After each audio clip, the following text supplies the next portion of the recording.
Wasallam ada cerita tentang perlindungan Allah Subhanahu Wa Taala ataupun lindungan Allah Subhanahu Wa Taala pada hari akhirat. Di mana Nabi sallallahu alaihi wasallam menyebutkan sab'atun yuzilluhumullahu fi zillihi yawma la zilla illa zilluh. 37 golongan manusia yang mana mereka akan mendapat naungan Allah Subhanahu Wa Taala pada hari akhirat pula, daripada panas matahari, naungan daripada masalah-masalah, beban-beban yang akan datang pada hari kiamat pula. Lalu Nabi SAW kemudian menyebutkan bahawa di sana ada amalan-amalan yang boleh kita lakukan untuk kita mendapat perlindungan Allah Subhanahu Wa Taala pada hari akhirat. Antaranya adalah menghadirkan diri di majlis ilmu.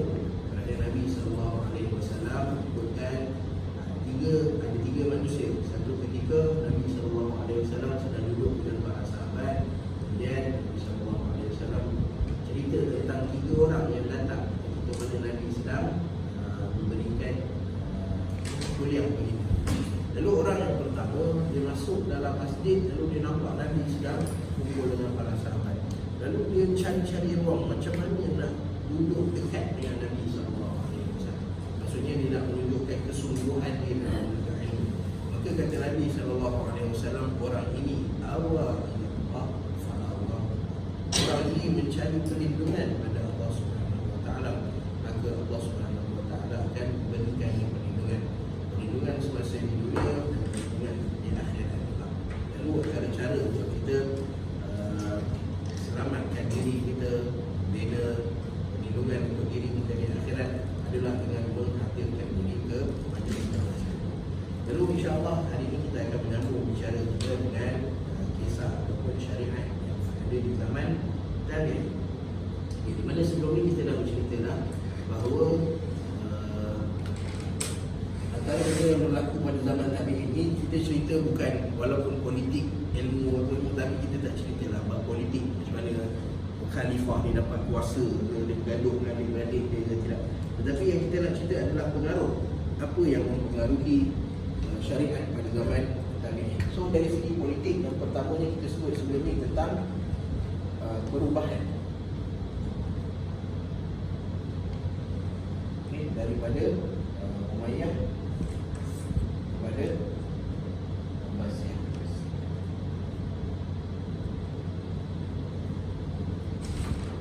So apa perubahan yang berlaku? Apa antara perubahan ketara yang berlaku bila mana berlakunya perubahan daripada Umayyah dan Abbasiyah? Zaman Umayyah ni sendiri dia dah berlaku satu perubahan besar, di mana daripada zaman khilafah Khalifah Rashidin pergi kepada sistem beraja. Beraja maksudnya warisan. Okay. So itu pada permulaan zaman Bani Umayyah, dan itu yang menyebabkan Bani Umayyah ni dia tak tahan lama. Okay. Bani Umayyah ni dia start pada tahun 41 dari tahun 42 Hijrah, dan dia berakhir pada tahun 152 Hijrah. Tak sampai 100 tahun pun. Pasal apa? Kerana perubahan yang berlaku daripada sistem khalifah yang dipilih secara syura. Maksudnya pemilihan secara syura ni, dia ahli syura ni dipanggil ahlu al-halli wal-aqdi.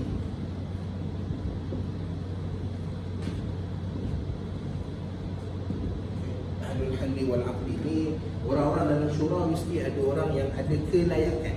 Ahlul halli wal-aqdi ni maksudnya orang yang kelayakan. Contoh kalau kita zaman sekarang, kalau kita nak buat satu sistem syura, kita nak pilih pemimpin dengan sistem syura, maka kita perlu kepada siapa? Kita perlu seorang pakar dalam bidang pertahanan, kita perlu seorang pakar dalam bidang ekonomi, dalam bidang pendidikan. Dalam setiap cabang ilmu kita perlu pakar, dan pakar-pakar inilah dinamakan sebagai ahlul halli wal aqdi. So pada zaman Abu Bakar As-Siddiq, Nabi SAW pilih presiden. Kemudian zaman Umar bin Khattab, Abu Bakar bagi in. Tetapi yang pilih Umar bin Khattab jadi khalifah adalah orang-orang kanan, pakar-pakar dari kalangan orang Muhajirin dan Ansar. Begitu juga zaman Uthman bin Affan dengan Umar bin Khattab, dia lantik siapa? Dia lantik 6 orang untuk jadi panel pemilih siapa nak jadi khalifah selepas Umar bin Khattab. Sebab apa? Mereka ni adalah orang-orang yang yang ada kepakaran. Okey, kemudian bila asalnya kita pilih orang berdasarkan maklumat-maklumat yang diberi oleh orang-orang yang pakar. Orang semua tu okey pakar. Okay. Tetapi bila perubahan berlaku daripada khalifah yang dilantik secara syura jadi raja warisan turun kemudian. Okay. Dan dalam sejarah Bani Umayyah pula, kebanyakan raja-raja dia adalah raja-raja yang bermasalah.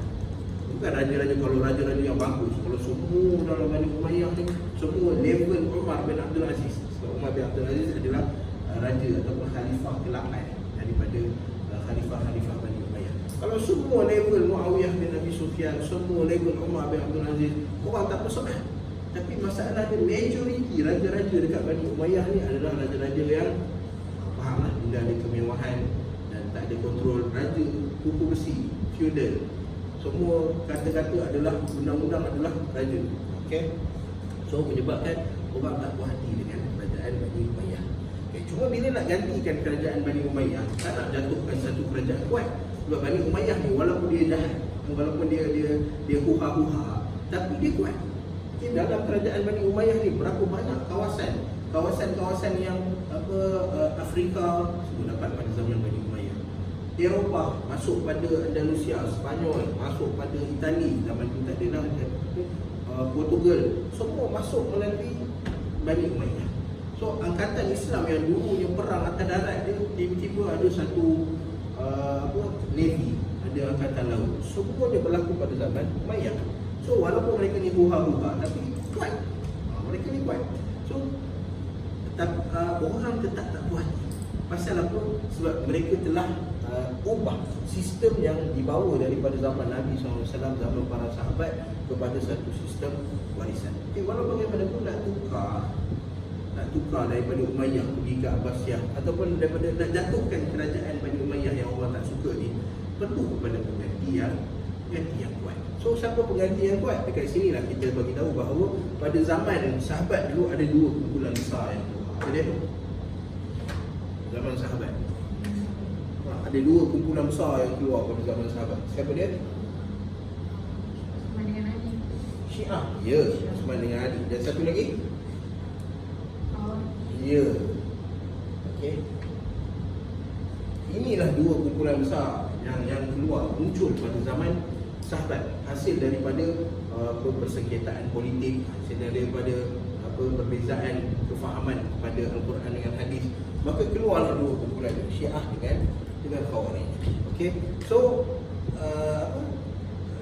orang nak ubah kerajaan. Okey. Maka dua kumpulan ni dia nampak ruang. Dia nampak orang tak suka kepada kerajaan Bani Umayyah. Tapi tak ada sistem baru, tak ada orang yang boleh dipopularkan untuk gantikan kerajaan Bani Umayyah. Lalu akhirnya mereka kata apa? Okey, kita nak keluarkan. Mereka ni berpakat ni. Khawarij adalah orang yang berakidah ataupun berpandangan bahawa kalau raja ni ataupun pemerintah tak okey, kita boleh gulingkan dia. Okay, sedangkan pada zaman Nabi SAW, Nabi SAW dah bagi tahu dah bahawa akan keluar kumpulan seperti ini. Ketika mana ada orang yang namanya Zulkhuwaisirah. Zulkhuwaisirah dekat tangan dia ni ada macam penyakit kulit yang ada dekat tangan dia. Lalu orang nama Zulkhuwaisirah ni datang kepada Nabi SAW, lalu dia kata, wahai Muhammad, i'dil. Wahai Muhammad, wahai Nabi, berlaku adillah. So Nabi SAW kata, wahai celaka kamu, kalau aku tak adil, siapa yang lebih adil daripada Nabi SAW? So Nabi SAW bagi tahu akan keluar daripada keturunan orang ni. Sama ada keturunan betul secara DNA ataupun keturunan dari segi ideologi.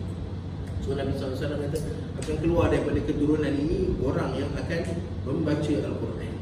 Tapi bacaan Al-Quran ni hanya sampai hanajir, sampai kerongkong je, sebab hanya bacaan je. Yang merupuna minan dini kama yang merupus sahmu minan ramiyah. Mereka keluar daripada agama seperti mana keluarnya panah daripada busuk panah. Dan Nabi SAW kata, kalau kamu jumpa mereka ni, faqtuluhum kainan kan. Kalau kamu jumpa orang-orang ni, maka bunuhlah mereka, tak kira siapa saja. Okey. So Ali bin Abi Talib punya keputusan adalah untuk perang dengan mereka. So Ali perang dengan Khawarij ni, so Khawarij tak berani nak keluar. Okay, tetapi bila berlaku dalam Bani Umayyah, orang dah tak setuju dengan Bani Umayyah, mereka ni nampak peluang untuk bangkit balik. Okay. Cuma nak bangkit balik, orang ni Khawarij tak ada sokongan, dah kalah semua dengan Ali bin Abi Thalib. So mereka buat apa? Pakat dengan Syiah. Okay. Pakat dengan Syiah siapa? Pakat dengan Syiah Ali, penyokong Ali bin Abi Thalib. Okay. So mereka menggunakan nama Ahlul Bait. Okay. Menggunakan nama Ahlul Bait. So Bani Umayyah yang dah teruk ni, tiba-tiba sebelum ada nama Abbasiyah, yang akan lawan dengan Bani Umayyah ni adalah ahli keluarga Nabi. Okay. So rasa-rasa siapa menang? Otomatik ahli keluarga Nabi akan menang. Kalau kita hidup zaman sekarang ni, boleh ada seorang tokoh ulama, dia bagi tahu kepada kita bahawa rokok tu haram. Okay, tiba-tiba ada seorang daripada ahli keluarga Nabi datang dan dia risau. So orang nak dengar siapa? Agak-agak lah orang dengar cakap siapa. Walaupun orang nampak ini dah keluar ayat Quran, keluar hadis Nabi SAW, tapi ini ahli keluarga Nabi. So orang akan pergi pada sentimen, orang akan pergi pada ahli keluarga Nabi SAW. So ini yang diambil peluang oleh golongan Syiah dengan Khawarij. Okay. Dia orang ni bukan nak ganti Bani Umayyah, nak keluarkan kerajaan yang bagus ke apa ke. Dia orang nak ambil peluang untuk bangkit semula, nak bangun semula daripada Syiah Ali bin Abi Thalib dah kalah masa zaman Uthman bin Affan. Khawarij, Ali bin Abi Thalib dah perang dengan mereka. Okay. So nampak peluang, maka mereka masuk. Lalu mereka menggunakan nama siapa? Tak guna nama Ali. Orang kata lah. Okay, sebab zaman tu, zaman Umayyah, orang masih lagi ingat bahawa Ali bin Abi Thalib tak hukum membunuh Uthman bin Affan. So nak guna nama Ali, orang takkan pergi pada ni. So guna nama siapa? Guna nama bapa saudara Nabi SAW, iaitu Al-Abbas bin Abdul Muttalib. Okay, walau bagaimanapun Abbasiyah ni dia bukan nisbah kepada Abbas bin Abdul Muttalib. Okay, dia nisbah kepada raja pertama Abbasiyah, Abu Abbas As-Saffah. Okay, dinisbahkan pada orang. Tapi dia orang marketing, pandai buat marketing, banyaklah orang datang. So market dia adalah ahli keluarga Nabi SAW, dan salah seorang daripada ahli keluarga Nabi adalah bapa saudara Nabi SAW, iaitu Al-Abbas bin Abdul Muttalib. Okay? So dapatlah mereka menguasai Abbasiyah. Apa yang berlaku dalam zaman Umayyah ni? Okay, dalam zaman Bani Umayyah ni, sekejap saya tengok supaya tak lari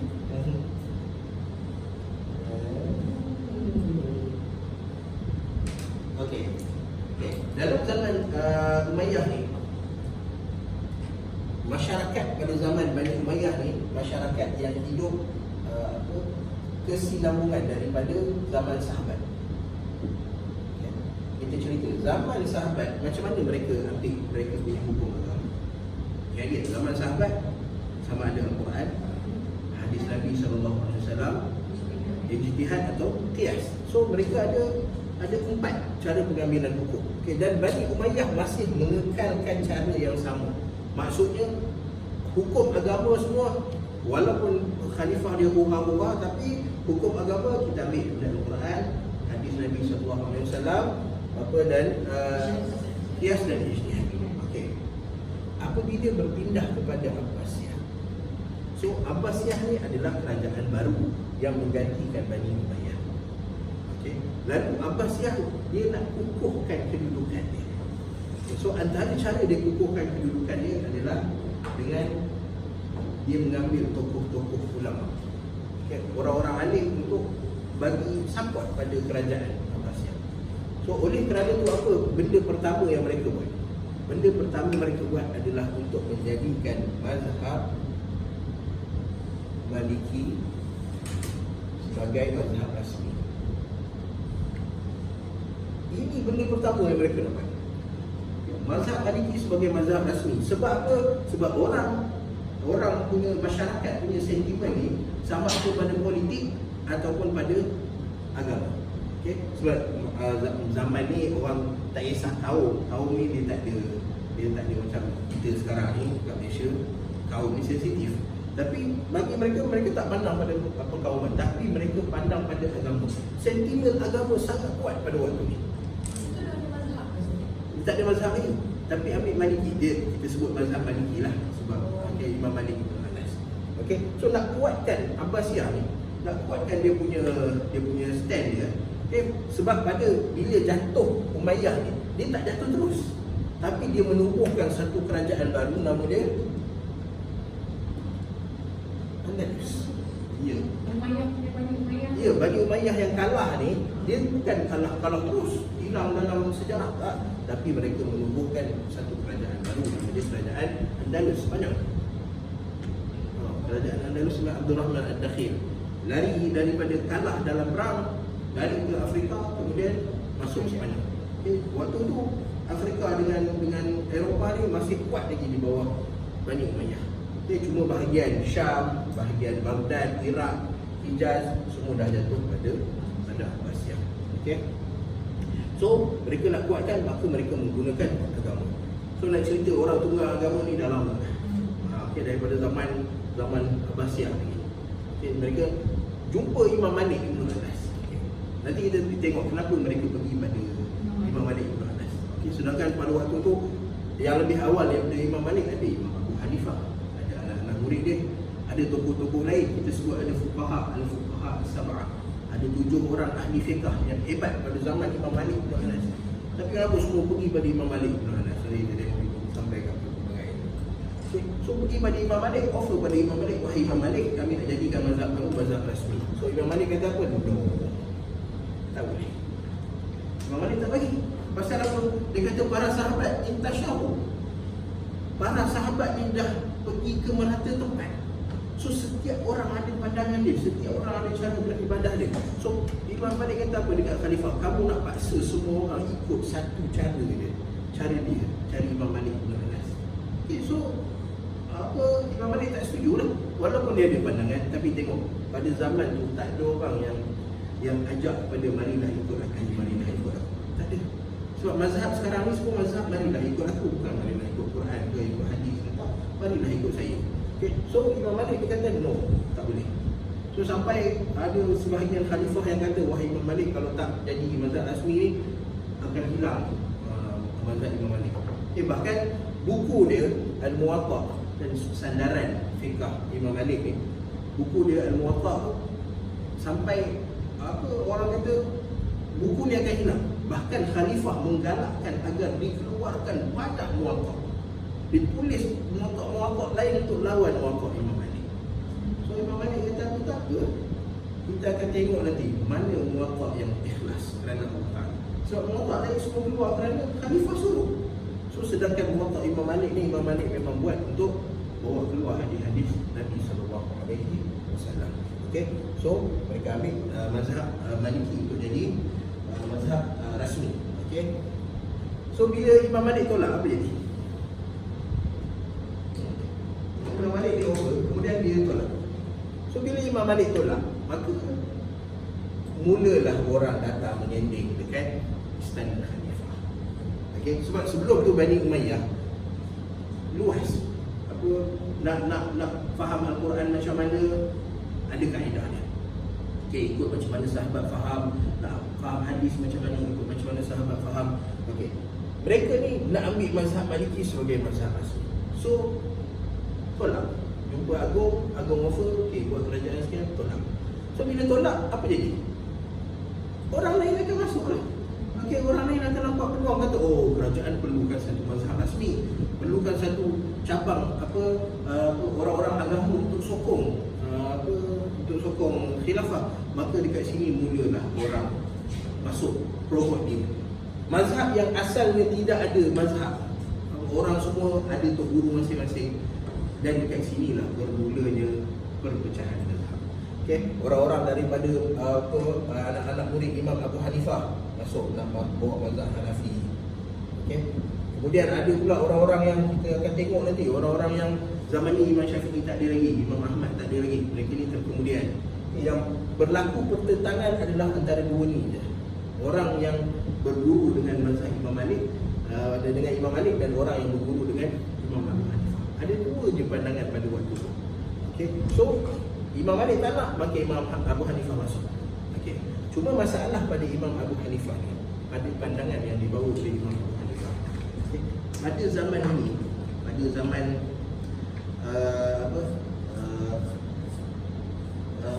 pada zaman Abbasiyah ni, Imam Abu Hanifah ni dia mewakili satu golongan yang dipanggil sebagai ahli ar-ra'i. Okay. Imam Malik pula dia mewakili satu pandangan yang dipanggil sebagai ahli hadis. Dan ahli ra'i pada waktu itu adalah orang yang sangat-sangat ditentang. Sangat-sangat ditentang. Kerana apa? Kerana kaitan dia dengan ahli kalam. Okay. Siapa dia ahli kalam? Ahli kalam ni kita kena tengok lah. Sebab ahli kalam ni dia berbeza. Zaman dulu dengan zaman sekarang dia berbeza. Okay. Ahli kalam ni ada dua. Okay. Ada dua. Satu ahli ra'i ya. Satu lagi dipanggil aqlanun. Ahli ra'i ni apa? Ahli ra'i ni adalah orang yang pakai akal apa? Orang yang pakai akal, tetapi akal mereka bersandarkan kepada nas hadis atau Al-Quran.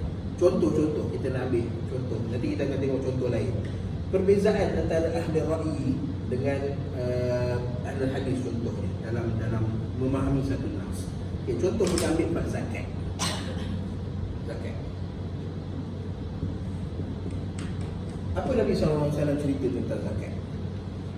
Zakat Nabi SAW kata Allah Subhanahu Wa Taala telah memfardukan kepada kalian sa'an min tamrin, sa'an min sya'irin, sa'an min burrin. Maksudnya bayar satu cupak daripada makanan ruji, daripada benda yang kalian selalu makan. So kalau kamu selalu makan kurma, maka bayarlah satu cupak kurma. Makan gandum, bayar satu cupak gandum. So Nabi SAW suruh keluar zakat fitrah. Zakat fitrah dengan makanan ruji. Maksudnya makanan, bawa keluar beras, bawa keluar gandum, apa semua. Okay. So ahli hadis kata apa? Zakat fitrah mesti dengan makanan. Tak boleh tukar lain. So kalau tukar lain, zakat tak sah. Okay, sebab Nabi SAW sebut zakat mesti dengan makanan. Okay. So itu mazhab ahli hadis. Sebab Nabi SAW kata makanan. So makanan. Ahli ra'i ni kata apa? Ahli ra'i dia pergi pada hadis yang sama. Nabi SAW sebut sah' satu cupak ni. Okay. So mereka kata Nabi SAW bukan suruh kita keluarkan makanan. Okay, tapi Nabi suruh kita keluarkan makanan kerana nak bagi orang-orang yang tak mampu, orang fakir, orang miskin, orang yang tak mampu, pada hari raya mereka dapat merasai makanan.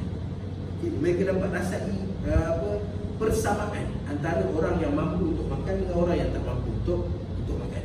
Okay, so kata mazhab ahli ra'i, sampai satu masa makanan berlambat-lambat. Okay, makanan boleh jumpa dekat mana-mana.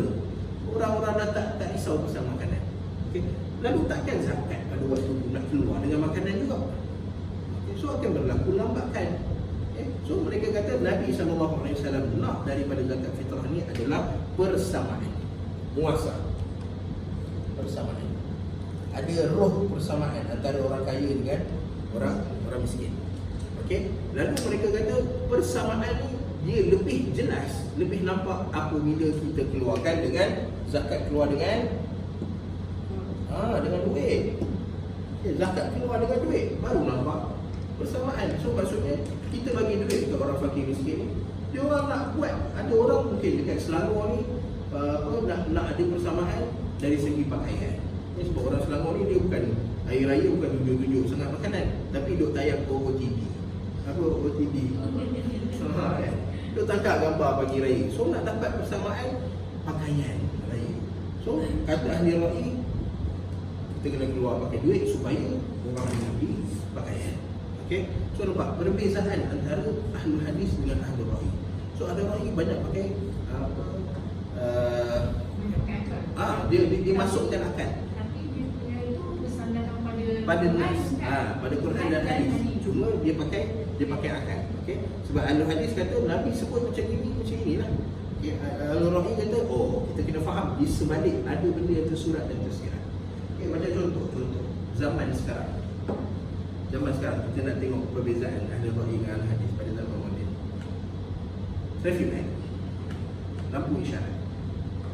Lampu isyarat adalah perintah daripada seorang pemimpin ataupun pemerintah kepada rakyat dia, kamu kena ikut lampu isyarat. Okay, bukti dia adalah siapa langgar lampu isyarat ni boleh kena denda. Langgar lampu merah boleh kena denda. Okay. So jadi persoalan yang keluar, kalau ahli hadis dia berdepan dengan lampu isyarat, dia akan kata apa? Wajib kita ikut lampu isyarat. Kalau merah kena berhenti, hijau kena jalan, kuning kena bersiap sedia untuk ya. Kalau kuning kita buat apa?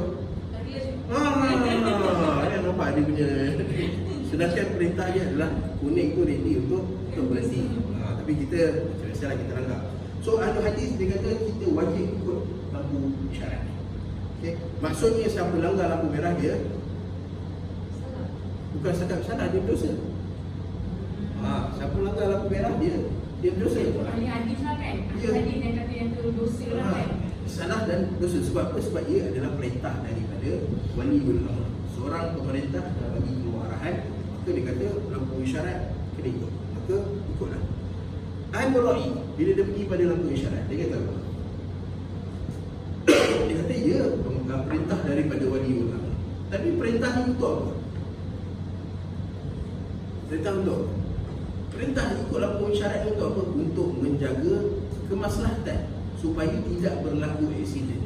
Sebab tidak berlaku masalah di atas jalan raya. Okey. So maksudnya kalau kita nampak tidak ada masalah berlaku atas jalan raya, maka kita boleh tak ikut lampu isyarat. Nampak dia punya perbezaan. So kita nak praktikkan ni. Contoh, kalau kita keluar sebelum subuh. Berhenti dekat lampu isyarat warna merah. Rasa sebelum subuh ada tak kereta? Apa kita buat?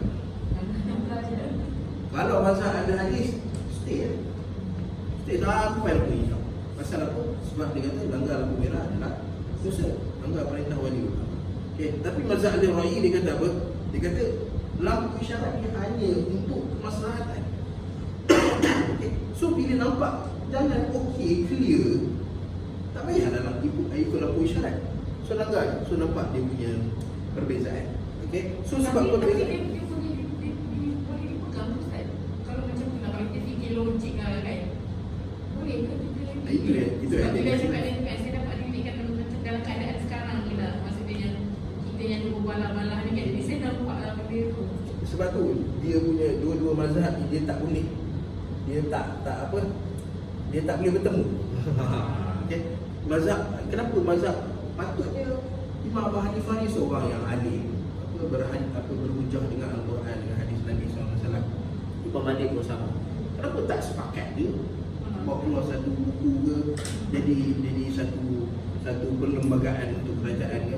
Tapi sebab tak boleh campur ni, tak boleh kena ahli ra'i dengan ahli hadis. Tak boleh bertemu. Sebab bagi ahli hadis, ahli ra'i adalah orang yang mengutamakan akal berbanding dengan nas. Okay. Kemudian ahli ra'i pula kata ahli hadis ni peluru, faham nas literal. Nampak? So pertentangan ni berlaku sampai ke hari ini. Dan bertambah pula apabila ahli ra'i ini disokong oleh ahli kalam. Ahli kalam ni siapa? Ahli kalam ni adalah golongan akhlaknya, orang yang semata-mata guna akal. Dan kita cerita sebelum ni kan, dia akan keluar dalam masyarakat. So apa antara kumpulan-kumpulan yang keluar pada waktu ni? Antara dia adalah Murji'ah, kan? Apa lagi? Mu'tazilah, Qadariyah, okay? Dan mereka ni keluar macam cendawan. Pasal apa? Sebab bila manusia ni dibiarkan dengan akal dia, setiap orang bagi apa yang dia nak bagi. Qadariyah, lagi apa lagi? Jahmiyah. Okay? Jangan ceritalah campur tadi Syiah dengan Khawarij yang makin power. Okay? So keluar golongan akal itu yang memang semata-mata menggunakan akal untuk untuk kuatkan dia punya pandangan. Orang Murji'ah ni apa dia? Murji'ah ni apa dia? Ada kita cerita tadi. Apa dia Murji'ah? Murji'ah adalah orang yang dia kata untuk membuktikan seseorang itu beriman pada Allah Subhanahu Wa Taala tak perlu kepada amalan. Tak perlu kepada amalan. So cukup kita kita yakin bahawa kita beriman pada Allah Taala dan kita mengucapkan dua kalimah syahadah, itu dah dikira iman. Okey? Dan amalan-amalan ni dia tidak membantu ataupun dia tidak membuktikan keimanan kita pada Allah Taala. Sebab apa keluar pandangan orang-orang Murji'ah? Zaman Nabi SAW, zaman sahabat, orang berlumba-lumba untuk beribadah pada Allah Taala. Okay, orang suka, antara cara orang tunjukkan rasa cinta pada Allah Taala adalah dengan memperbanyakkan ibadah. Sebab tu bila mana orang mengadu pada Umar bin Khattab, wahai Umar, solat tarawih 8 rakaat ni penat. Orang penat solat tarawih 8 rakaat. So Umar kata apa? Jadi 20. Okay, daripada 8 jadi 20. Okey, so sebab 8 rakaat yang orang buat pada zaman Umar bin Khattab, 8 rakaat dalam masa contoh dia kata 8 rakaat dalam masa 2 jam. So kita sanggup diri 8 rakaat dalam masa 2 jam. Letih lah solat 8 rakaat dalam masa 2 jam. Okey, so orang mengadu pada Umar bin Khattab, wahai Umar, 8 rakaat 2 jam ni lama dan letih. So Umar kata apa? Daripada solat 8 rakaat, bukan Umar kata ini lah macam kita sekarang ni, kalau kita pergi kat masjid sekarang ni, bagi tahu kat masjid, masjid mengadu lah apa lama sangat imam nak baca sampai solat, satu solat tu, solat maghrib ke isyak tu sampai 20 minit. So masjid akan buat keputusan apa? Kita pendekkan. Imam pendekkan sikit jadi 15 minit ke 10 minit.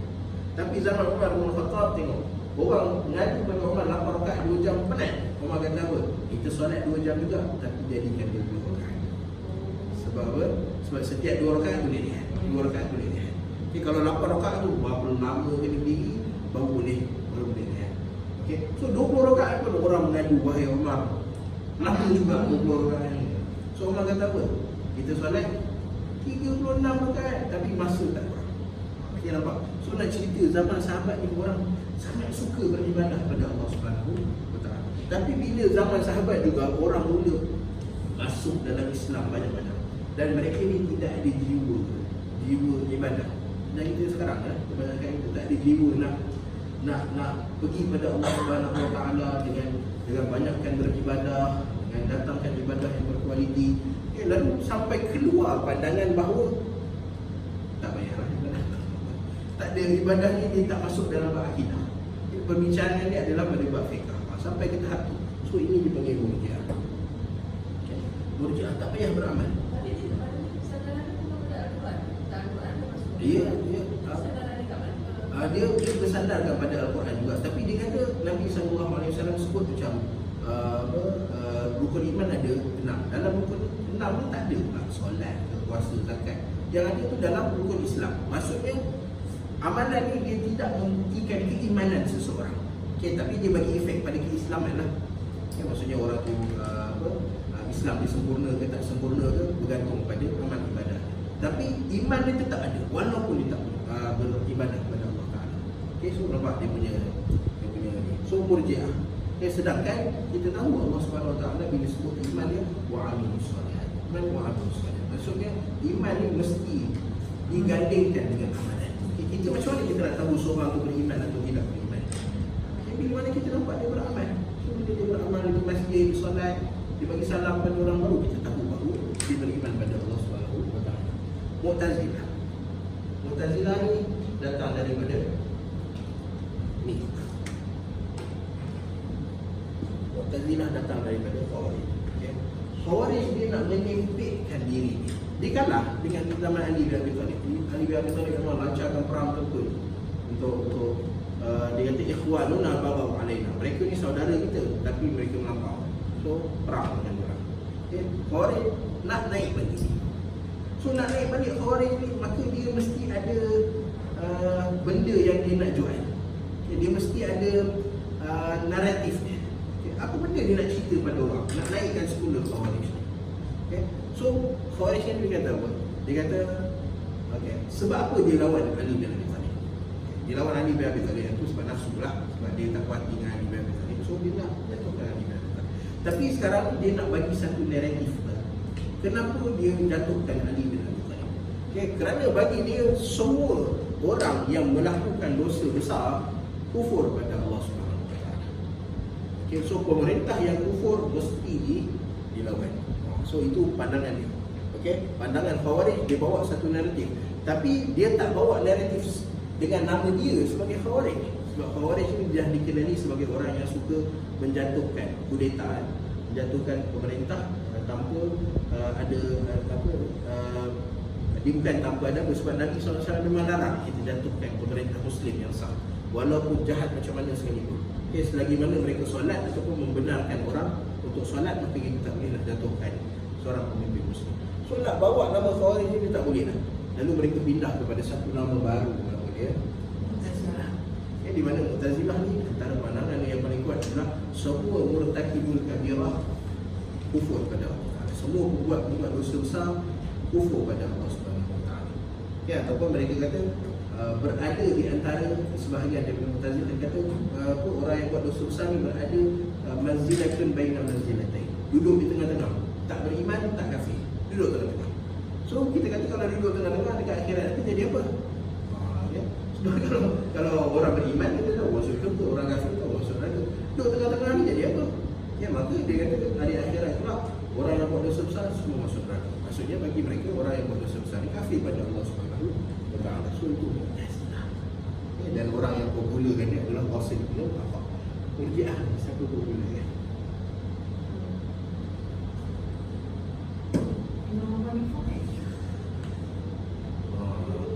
Ya, sebab tu dia, tapi orang bagi Al-Izz bin Abdul Salam bila dia syarahkan akidah At-Tahawiyah. Akidah At-Tahawiyah adalah akidah yang ditulis atas mazhab Hanafi. Bila dia tulis akidah At-Tahawiyah, dia syarahkan akidah At-Tahawiyah, dia beritahu bahawa Imam Abu Hanifah dia tidak maksudkan untuk tidak beramal. Okay? Imam Abu Hanifah dia kata dalam rukun untuk seorang tu dinamakan sebagai mukmin, dalam rukun tu tidak perlu kepada amal. Tapi kita kata tetap salah lah. Pandangan tu tetap salah. Cuma ialah orang beradab lah dengan nak tegur Imam Abu Hanifah. Sebab dia ada buku dia, Al-Fiqhul Akbar, sampai sekarang ada. Sebab tu ramai orang kritik dia. Kita faham lah kenapa orang kritik dia. Cuma kita kena tahu juga lah bahawa antara sebab disebut macam tu sebab dia hidup dekat kawasan dia, Iraq ni kawasan orang yang kita nak kata macam mana keras kepala, orang yang degil, sangat-sangat degil. Sebab tu Iraq daripada dulu sampai sekarang dia tak boleh pemimpin yang boleh lah, tak ada. Dia mesti kena pemimpin yang tak dengar cakap aku maju. Sebab tu Abdul Malik bin Marwan dia letak siapa jadi gubernur Iraq? Dia letak Al-Hajjaj bin Yusuf jadi gubernur Iraq. Sebab tu mesti kena orang yang macam tu nak berhadapan dengan orang Iraq. Orang Iraq ni memang dia sangat sampai ke hari ni. Orang Iraq dia jadi kuat dari dulu pun sebab apa? Sebab Saddam Hussein. Saddam Hussein ni lawan dia mati kan? So dapat pemimpin dan sekarang tu Iraq jadi betul. Okay, so apa Imam Abu Hanifah dia hidup pada situasi dan keadaan. Nanti kita akan cerita sebenarnya bila cerita tentang masyarakat. Dia hidup dalam keadaan di mana hadis yang sampai bila orang Kufah ataupun orang Basrah baca hadis, orang akan tertanya-tanya betul ke ni hadis Nabi SAW sampai ke tahap tu. Sebab teruknya orang-orang yang ada dekat Basrah dan Kufah. Sampai tak boleh nak percaya dia mana betul ke bahawa hadis ke tidak. Okay? So sebab tu Imam Abu Hanifah antara benda yang masuk pada dia yang mengandungi dia adalah dia nampak bahawa orang dekat Kufah dengan Basrah ni dia tak sama macam orang kat Madinah dengan Mekah. Orang Madinah dengan Mekah ni mereka beribadah kepada Allah Ta'ala, banyak berzikir, berdoa. Orang Kufah dengan Basrah ni banyak berpolitik. Okay? So dia tak banyak ibadah. Dan kerana itu antara benda yang mempengaruhi dia adalah bila tengok orang ramai tak beribadah, maka dia kata ibadah ni bukan salah satu daripada rukun iman. Okay. Qadariyah ada dua kan, ada Jabriyah dengan Qadariyah. Jadi mana satu golongan dia kata kamu buat macam mana sekalipun takdir kamu takkan berubah sebab Allah Ta'ala dah tetapkan. So lebih baik bayar kaki je.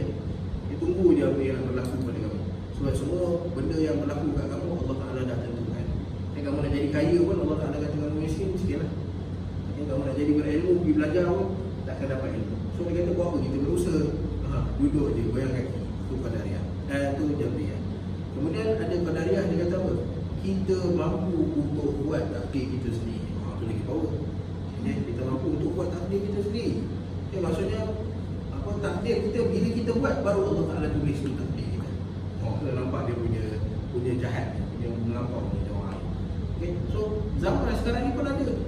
Kita sebutkan zaman sekarang ni yang kes ESQ apa yang SID apa nama dia? Yang sekarang ni ada seorang bekas pensyarah UTM. Dia dok ajar benda tu.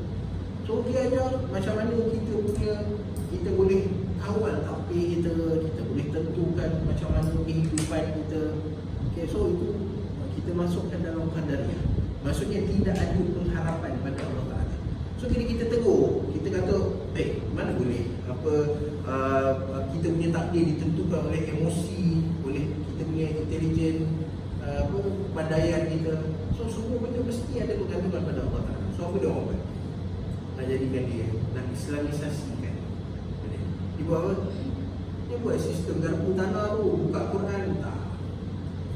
Kita nak tahu kita punya takdir macam mana. Contoh, ada benda musibah yang berlaku pada kita, contohnya. So, apa Allah Ta'ala nak sampaikan pada kita?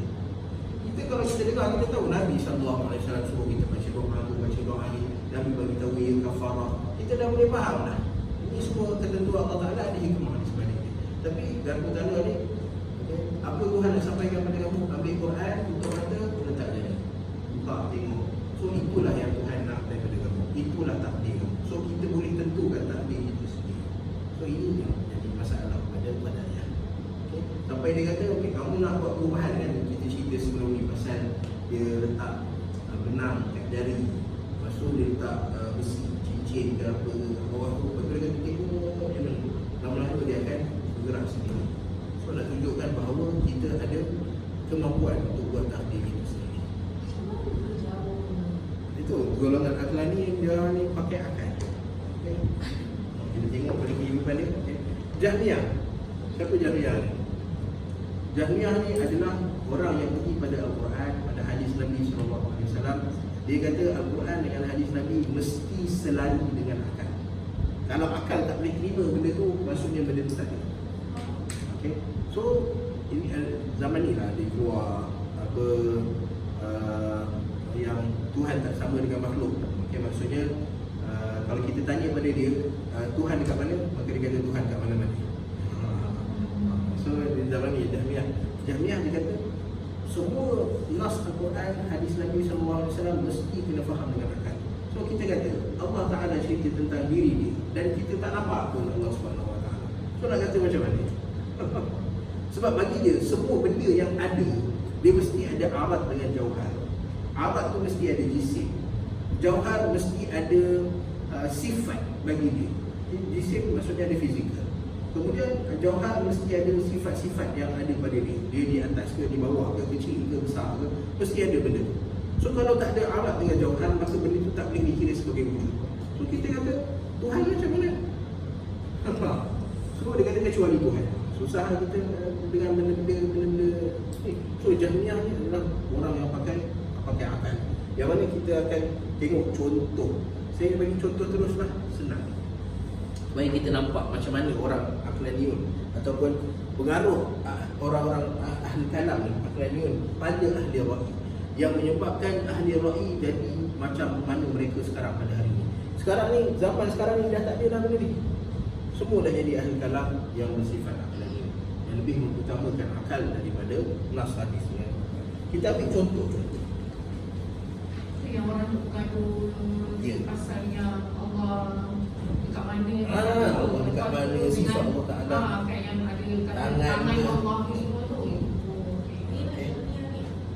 Kesan daripada yang Hanilah. mungkin Jahmiyah. Jahmiyah Jaham bin Safwan. Kita ambil contoh dalam Al-Quran. kami ahli ra'i dan ahli hadis dengan ahli kalam. Ini kita cerita zaman sekarang ya, zaman sekarang. Sebab zaman dulu dia ada ahli ra'i, orang yang baik. Maksudnya dia tidak mengutamakan akal, tapi dia guna akal macam yang kita sebut tadi. Zakat fitrah mesti dengan duit, sebab apa, duit ni nampak lebih jelas fungsi dengan makanan. So yang ni orang boleh terima. Mazhab ahli ra'i ni orang boleh terima. Tapi bila masuk ke ahli kalam dia jadi susah sikit. Ya. Contoh pada Al-Quran.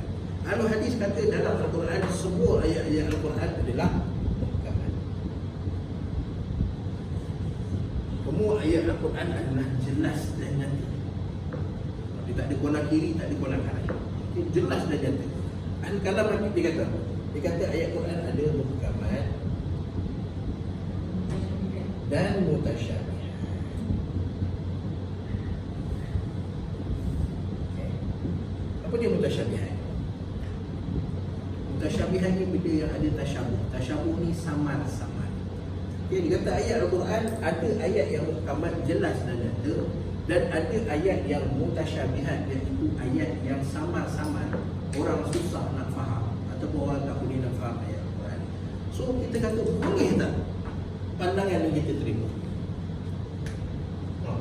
Ayat Quran ada yang samar-samar, boleh tak kita terima pandangan? Bila jumpa macam yang tadi tu, saya kata Allah kata dengan tangan dia tu kan. Okey.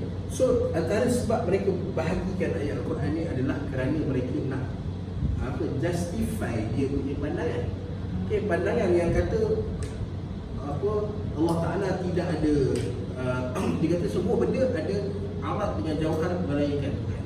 So Tuhan tak boleh ada arat dengan jauhar dia, sebab kedudukan dia yang special. So bila mana Allah Ta'ala kata Allah Ta'ala ada tangan, so dia akan nafikan, dia kata Tuhan tak boleh ada tangan. Okay, sebab apa? Sebab dia punya pandangan dia kata Tuhan tak boleh ada arat, tak boleh ada jisim, tak boleh ada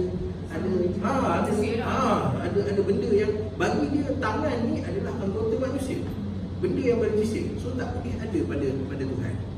Okey, so bila kita pergi pada Allah Ta'ala kata qala ya iblisu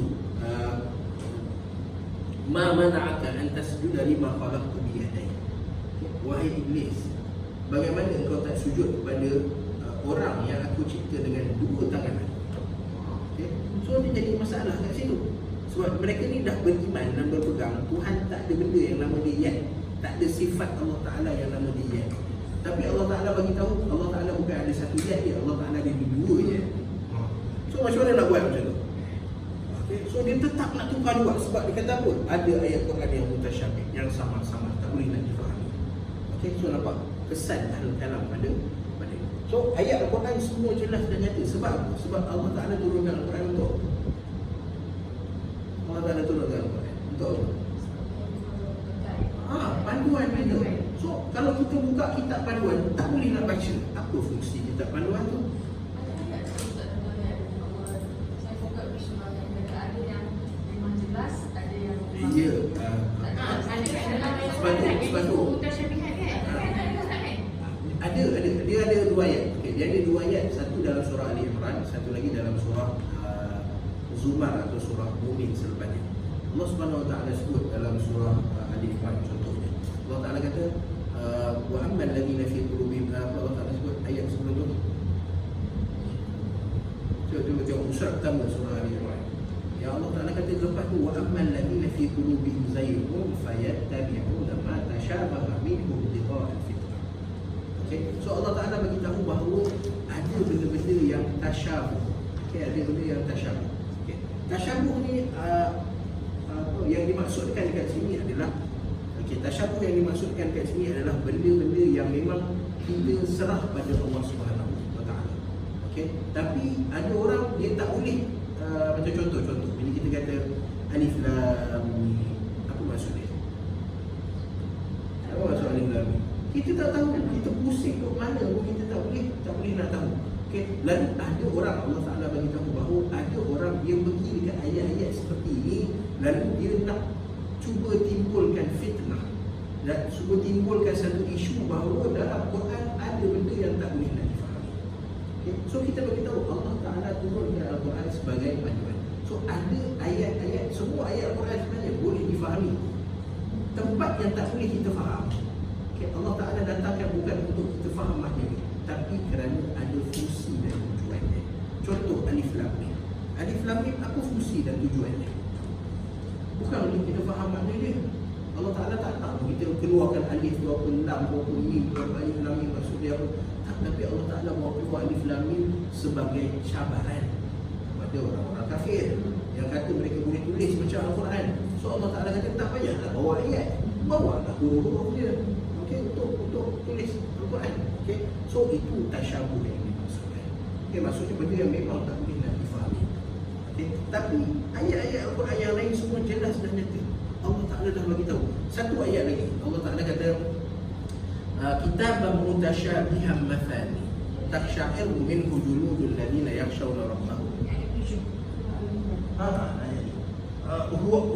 هو الذي أنزل عليك الكتاب منه آيات محكمات هن أم الكتاب وأخر متشابهات.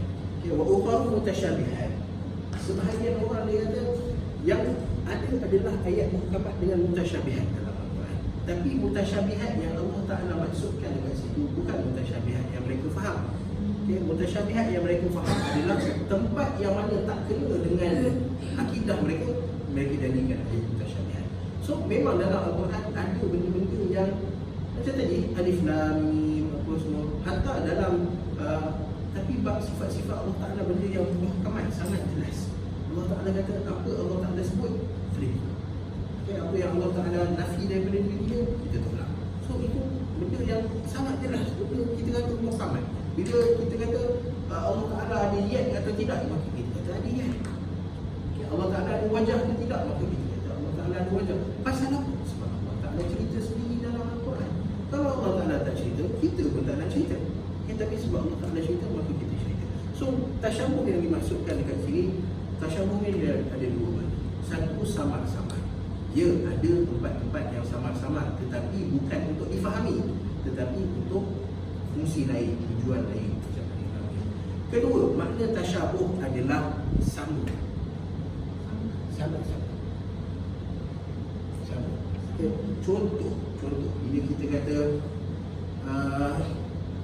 kita kata macam tadi apa? Apa Kak Amy saya masuk tadi, Kak Amy kata pakai baju sama. Okey. So okey, Kak Amy baju sama. So bila orang tengok kata al-thawbani ataupun al-thawbani apa yatashabahan. Okay. So dua baju ni sama, serupa, lebih kurang daripada sama ada color dia ke apa. So itu tasyabuh. Maksud dia sama-sama. So Allah Subhanahu Wa Taala sebut perkataan tasyabuh dalam Al-Quran juga untuk bagi tahu bukan ada ayat mutasyabihat, tetapi ayat Al-Quran ni dia menyerupai antara satu sama lain. Dia sama-sama dari segi kekuatan dia, hujah dia, bahasa dia, dia saling menyerupai antara satu sama lain. Itu yang dimaksudkan dengan tasyabuh. Okay? So tapi dalam ayat ini mutasyabih maksudnya benda yang Allah Ta'ala memang saja tinggalkan, ataupun ada benda yang Allah Ta'ala tak cerita. Macam kita cerita kan, bila mana Allah Ta'ala sebut tentang Ashabul Kahfi. So berapa bilangan Ashabul Kahfi? Sama-sama, kita tak tahu. So kita lihat, dia kekal sama-sama. Tapi ada orang nak masuk cerita dalam pasal itu. Okay, so Allah Ta'ala kata orang yang tak tahu fungsi Al-Quran, ataupun orang yang ada kecenderungan lain terhadap Al-Quran, dia akan pergi pada ayat-ayat ni untuk timbulkan fitnah-fitnah, isu yang tak patut timbul jadi timbul. Okay? So ini beza Ahlul Kalam. Ahlul Hadis kata semua ayat Quran boleh difahami dengan jelas dan nyata. Okay? Bagi orang Ahlul Kalam pula ada ayat Quran yang tak boleh nak faham. Okay? So bila tak boleh nak faham ni, apa mereka buat? Apa mereka buat bila tak boleh nak faham? Contohlah pergi pada Ar-Rahman 'alal 'arsy istawa. Allah Ta'ala kata Allah yang bersifat Ar-Rahman, yang bernama Ar-Rahman 'alal 'arsy istawa. Istawa maksudnya bersemayam. Semua orang tahu. Bukalah kamu bahasa Arab mana-mana pun, bersemayam maksudnya bagai raja semayam atas takhta dia. Okay? So Allah Ta'ala bagi tahu Allah Ta'ala bersemayam di atas arasy. Okay? So sampai pada Ahlul Kalam. Pada Ahlul Hadis bila dia dengar Allah Ta'ala bersemayam di atas arasy, kita kata apa? Ahlul Hadis kata apa? Taala bersemayam atas arash. So kalau orang tanya pada kita macam mana Allah Taala bersemayam atas arash, kita kata saya tak ada jawapan. Sebab Allah Taala tak cerita. Allah Taala hanya cerita Allah Taala bersemayam di atas arash. Nak tahu macam mana Allah Taala bersemayam, nanti masuk syurga tanya Allah Taala. Sebab Allah Taala tak cerita pada kita. Tapi kita beriman Allah Taala bersemayam di atas arash. Bersemayam dengan arti kata duduk di atas arash, atas singgasana. Okay. Bagi ahli kalam bila dapat soalan macam mana, tak ada jawapan. So dia tak boleh terima sebab dia pakai akal. Akal dia kata macam mana boleh soalan kenapa tak ada jawapan. Okay. So mesti kena ada jawapan. Okay. So dia pergi dan ayat-ayat yang tak ada jawapan tu, yang ada banyak soalan why yang tak ada jawapan. Okay. So dekat sinilah mereka sebut ayat mutasyabihat. Okay. Lalu apa mereka buat pada ayat mutasyabihat ni? Dua benda. Satu dipanggil tafwid, satu dipanggil takwil. Okay. Apa dia tafwid? Tafwid ni adalah bila Allah Ta'ala kata Ar-Rahmanu ala arsyis istawa. So bila ditanya apa makna istawa, maka dia akan jawab istawa adalah istawa. Itu tafwid. Tak ada makna untuk istawa. Okay. Istawa adalah istawa. Yad adalah yad. Wajah adalah wajah. So tak ada makna, tak ada takrif untuk benda itu. So itu dipanggil sebagai tafwid. Okay. Maksudnya makna dia pun kita tak tahu. Okay. Ini mereka buat untuk apa? Untuk menghalalkan mutasyabihat. Okay. Dan satu lagi, ada kumpulan dia takwil. Dia takwil bila kata okey, yad, apa maksud yad? Yad maksudnya kekuatan. Sebab apa? Sebab makna kekuatan tu akal boleh terima. Okay. Tapi bila bagi makna tangan, akal tak boleh terima. Sebab bagi akal kata tangan adalah anggota bagi manusia. Okay. So itu tafwid dengan takwil. Dan tafwid dengan takwil ni dua-dua adalah pandangan yang ditentang oleh al-hadis. Ini tak boleh. Dan sampai ke hari ini. Dan tafwid dengan takwil yang tadi dia kata tangan tu menunjukkan kekuatan, yang sebenarnya dilihat dengan Allah sebenarnya kan tu tak Ustaz? Ia hantar dalam bahasa Arab sekali. Oh, contoh macam contohlah macam kita belajar kisah Nabi Ibrahim yang dia orang kata yang dia macam berhala tu kan, dengan tangan kanan kan. Lepas tu orang kata tadi menunjukkan kekuatan yang tak apa. Boleh. Maksudnya yelah yang saya takut saya salah faham yang dulu. So maknanya bukanlah dia pada Allah saja, Pada semua maksudnya dia pergi pada perkataan tu, dia tengok dalam bahasa Arab, dia kata oh dalam bahasa Arab makna lain bagi perkataan ni adalah sekian. So itu yang dinamakan sebagai takwil. Okay, so ada dua, tafwid dengan takwil. Tafwid dengan takwil ni adalah apa yang ahli kalam bawa. Ahli hadis kata tak ada, semua muhkamat. Okay, semua muhkamat maksudnya macam mana Allah Ta'ala cerita, macam tu kita. Allah Ta'ala tak cerita, kita tak cerita. Sebab dia punya okay, so itu dalam Al-Quran. Contoh dalam Al-Quran. Dalam hadis ada. Okay, boleh faham? Ini kita nak bagi contoh, nak bagi gambaran kesan daripada wujud ahli kalam. Dan sebab apa wujud ahli kalam ni? Sebab apa wujud ahli kalam ni mengembang biak dengan cepat. Okay. So yang kedua ni adalah dalam hadis. Okay. Ahli hadis dia kata apa? Dia kata hadis ni berdasarkan kepada perawi. Kita akan syarat dia matlasalah sanaduhu minaqil adli, ada berdasarkan kepada perawi dan sanad. Okay. Yang mana perawi baik, yang mana sanad baik, kita terima. Yang mana perawi tak baik, yang sanad tak baik, kita tolak. Okey. Tetapi ahli kalam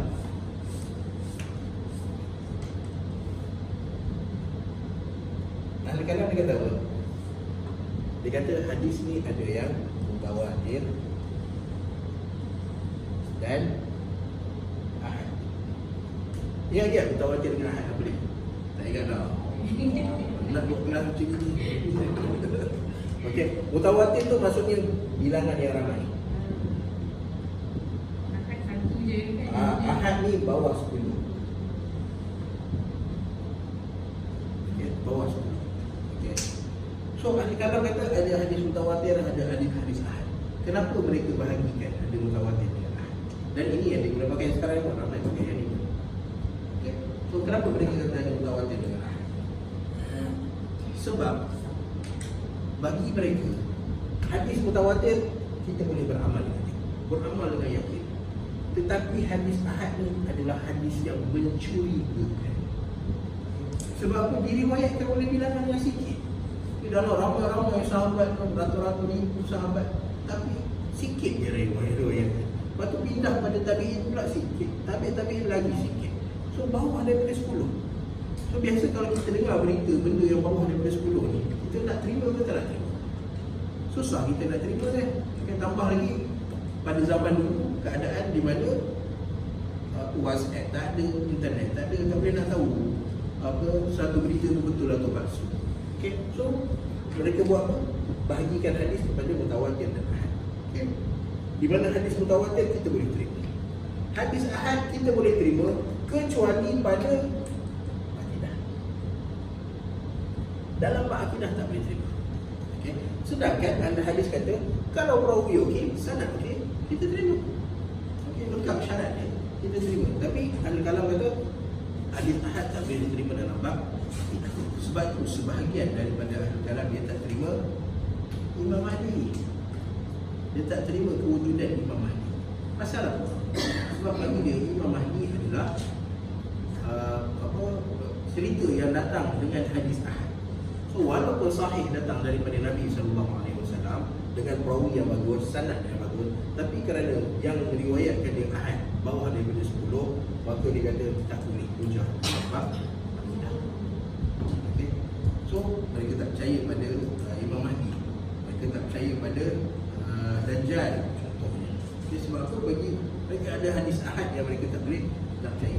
Sebab tu muncul zaman sekarang ada orang tertentu lalu dia takwilkan Dajjal yang Nabi cerita tu sebagai Amerika lah, apalah. Ini semua bila masuk akal dalam, bukanlah kita kata benda yang mereka cerita tu masuk akal, tapi banyak sangat guna akal nak faham hadis Nabi SAW.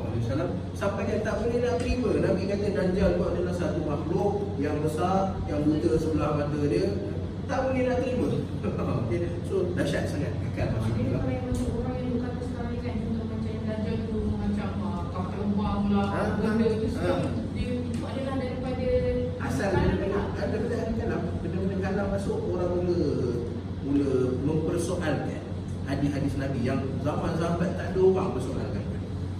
Orang tak persoalkan. Sampai kan kita nak kata, sampai zaman Umar bin Khattab kan, sahabat-sahabat semua, ada seorang lelaki hidup zaman Nabi SAW yang para sahabat yakin bahawa dia inilah Dajjal. Nama dia Abdullah bin Sayyad. Kita dengar nama Ibn Sayyad. Ibn Sayyad ni dia Yahudi dan dia membesar jadi seorang bomoh. Dan bomoh itu bukan bomoh biasa-biasa. Bomoh yang boleh buat benda luar biasa. Maksudnya dia boleh teka benda lain, dia boleh macam kalau ditiup benda boleh keluar api, benda-benda yang orang zaman tak biasa dengan benda tu. Tapi dia boleh buat satu kelebihan. Dan juga Ibn Sayyad ni buta, lahir buta sebelah mata. Okay. So Umar bin Khattab bila dia tengok Ibn Sayyad, dia kata ini Dajjal. Okay. So sahabat pun faham bahawa Dajjal ni makhluk segigi, satu makhluk. Okay. Sampai dia kata Ibn Sayyad inilah Dajjal. Okay. Tapi kemudian orang tarik balik lah. Sebab Ibn Sayyad masa zaman Nabi dia Yahudi, dia jadi bomoh, dia kufur pada Allah Ta'ala. Tapi Nabi wafat, dia masuk Islam. Okay. Dia masuk Islam sebab Nabi wafat. So dia tak layaklah jadi Dajjal. Jadi sebab Dajjal ni kafir. Nabi SAW sebut pun boleh nampak pun Nabi kafir. Okay, tapi mereka boleh faham bahawa Dajjal tu sebiji orang. Sampai kan kita akal masuk banyak sangat. Oh, Dajjal tak boleh jadi sebiji. Dajjal adalah betul. Sebab Nabi SAW cerita Dajjal ni boleh pusing satu dunia dalam masa 40 hari ke 40 jam ke, boleh pusing satu dunia. So dia kata, tengok Dajjal adalah Amerika, boleh pergi keliling dunia dengan NASA dia, dengan apa semua dalam masa lebih 40 minit pun boleh. Kan? So nampak macam yang konspirasi tu ke Ustaz? Boleh tu? So, Contoh macam yang dia kata yang COVID-19 ni semua kadang pening tu tak pasti dekat FB tu. ya, Kan? kita boleh kata macam tu lah. Sebab mereka ni pun pakai hadis juga. Pakai Itulah, ayat. sebab orang ada semua hadis juga. Jadi aku rasa macam betul ke tak betul. Okay. Tapi cuma bila kita nak faham hadis, kita sebutlah hari tu kan. Nak faham hadis ni, pertama sekali satu kena tahu bahasa Arab. Yang kedua, kita kena faham sahabat faham macam mana. Yang tu bahasa Arab zaman sahabat tu kita kena faham. So ini antara contoh. Contoh lain, katalah contoh lain dalam bab fiqh, contoh mazhab An-Nawawi dengan hadis. Wudu. Kita wudu pasal wudu bagi kita adalah apa dia wudu? Wudu tu kita nak bersihkan badan ke ataupun dia satu ibadah? Ahli hadis kata Nabi sallallahu alaihi wasallam ajar, maka wudu tu adalah ibadah. Okey. So ahli kalam kata apa? Wudu ni kita basuh muka, basuh tangan. So dia membersihkan badan. Okey. So bila hanya membersihkan badan, maka tak perlu kepada niat. Okey, sebab niat hanya perlu pada ibadah. Okey, so nak ambil wudu kena niat. Okey, tapi ahli kalam maka dia kata ambil wudu tak payah niat. Pasal apa? Sebab dia proses membersihkan diri. Sama macam mandi. Mandi adalah proses membersihkan diri, maka tak perlu kepada niat. Ini nampak perbezaan. Ada satu benda yang menarik. Zaman Imam Abu Hanifah. Imam Abu Hanifah dia pernah berbincang dengan seorang yang nama dia Al-Auza'i. Al-Auza'i ini hebat juga dalam bidang fiqh. So Imam Abu Hanifah kata dalam solat Nabi SAW hanya angkat takbir, angkat tangan masa takbiratul ihram. Okay, Nabi SAW hanya angkat tangan semasa takbiratul ihram. Okay. Selain daripada takbiratul ihram, Nabi tak angkat tangan. So orang tanya kepada Imam Abu Hanifah, Auza'i ini tanya kepada Imam Abu Hanifah, dapat kat mana? Okay, Nabi Abu Hanifah kata ada hadis yang diriwayatkan daripada Nabi SAW bahawa Nabi hanya angkat tangan masa takbiratul ihram, dan hadis ini diriwayatkan oleh Hammad bin Salamah. Okay, Hammad ni power dalam hadis dalam fiqh. Al-Auza'i kata ada hadis lain datang daripada Nabi SAW. Okay, hadis lain yang datang daripada jalan Ibnu Shihab Az-Zuhri. Yang datang daripada Ibnu Shihab Az-Zuhri dan Salim Maula Ibnu Umar. Okay, hamba Ibnu Umar yang nama dia Salim. Dua-dua ni hebat ni. Ibnu Shihab Az-Zuhri dengan Salim ni adalah orang yang hebat. Okay. So bila pergi Auza'i kata hadis Ibnu Shihab Az-Zuhri dengan hadis Salim ni lagi kuat. Okay, dari segi sanad dia, dari segi ni daripada hadis Ahmad. Imam Abu Hanifah dia kata apa? Dia kata oh tak. Dia kata Hamad ni lebih ahli. Sebab zaman orang pergi pada Hamad. Hamad ni macam tu guru besar fiqh. Okay, sedangkan Ibnu Shihab ni tak ramai orang pergi pada dia, dan Salim pun tak ramai orang pergi pada dia. So Imam Abu Hanifah kata apa? Tengok Hamad ni lebih ahli, lebih fiqh, sebab lebih faqih. Sebab apa? Sebab orang semua datang pada Hamad. So menunjukkan bahawa riwayat dia lebih benar daripada riwayat satu lagi.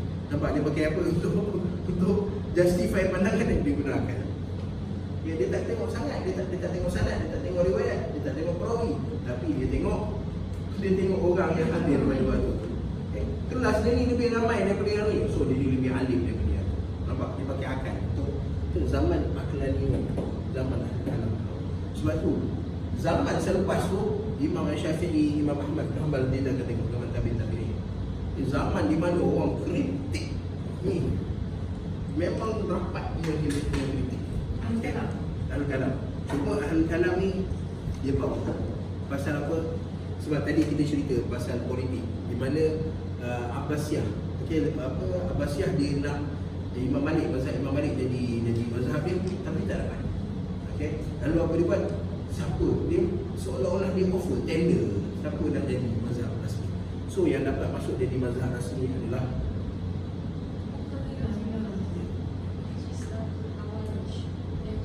Khawarij pindah Mu'tazilah. Dia punya idea, pemikiran yang sama.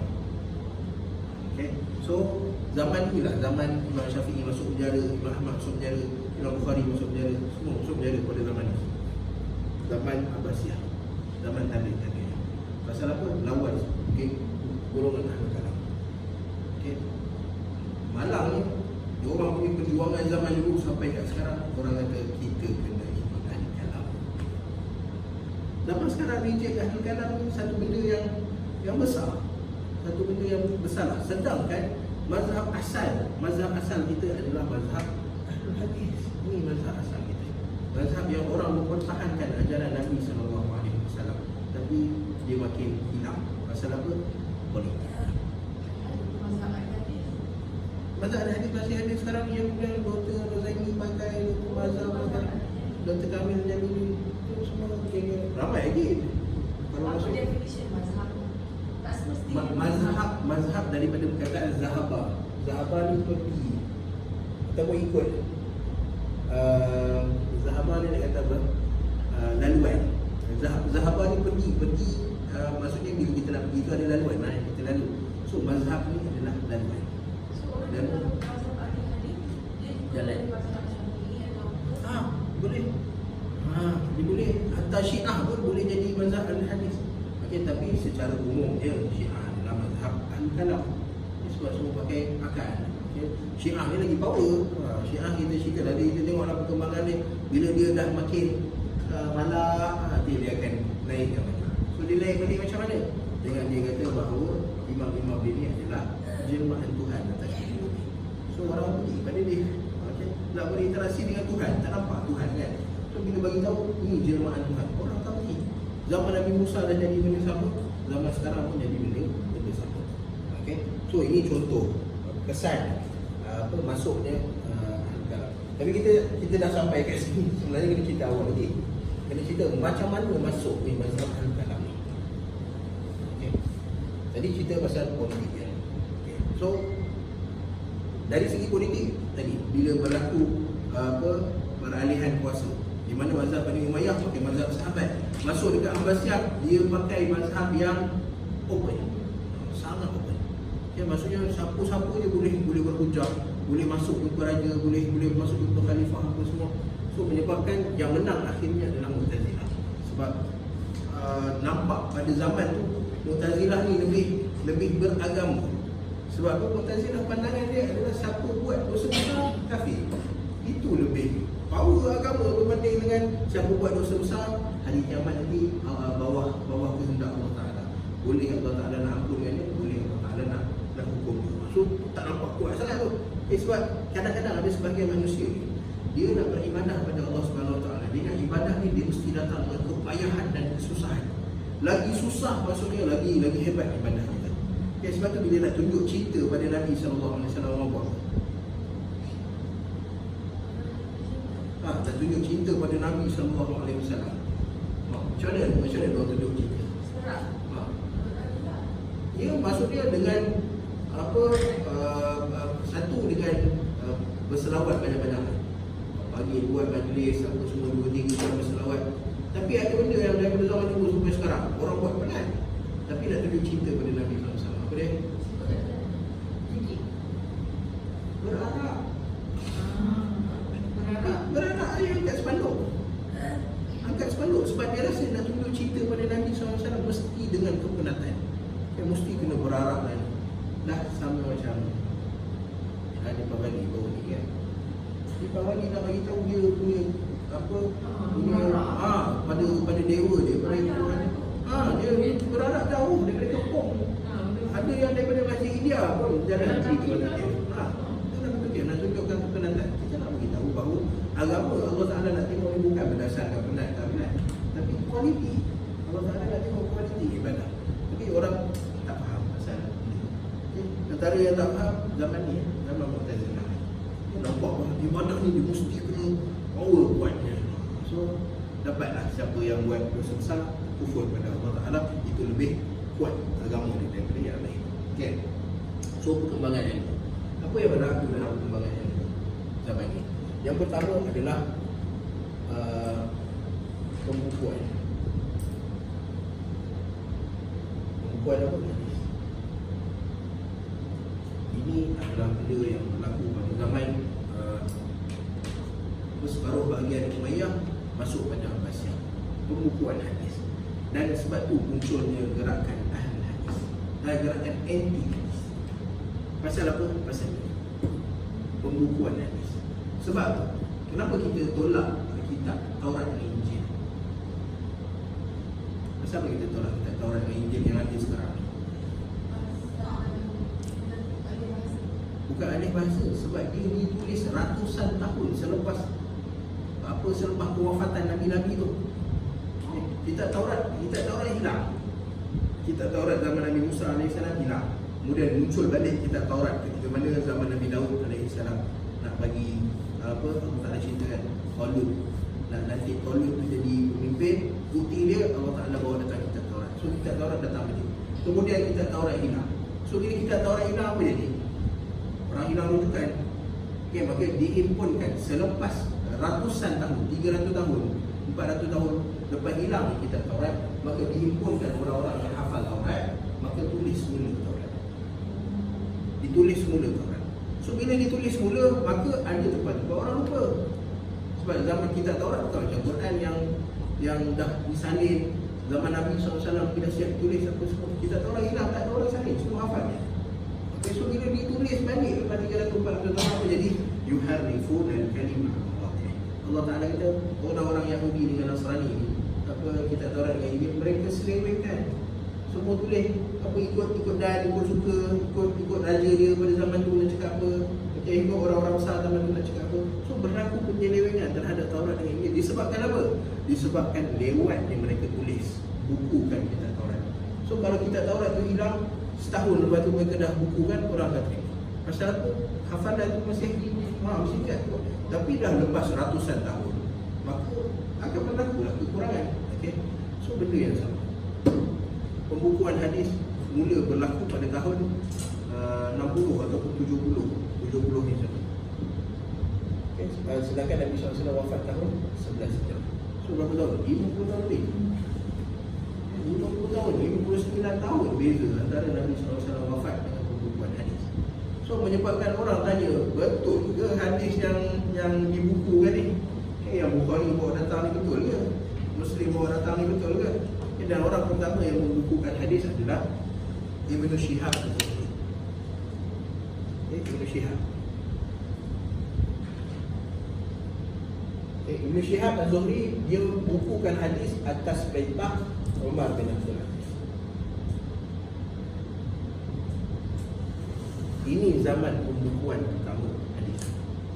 Ibn Shihab dikumpulkan hadis, lalu zaman Umar bin Abdul Aziz.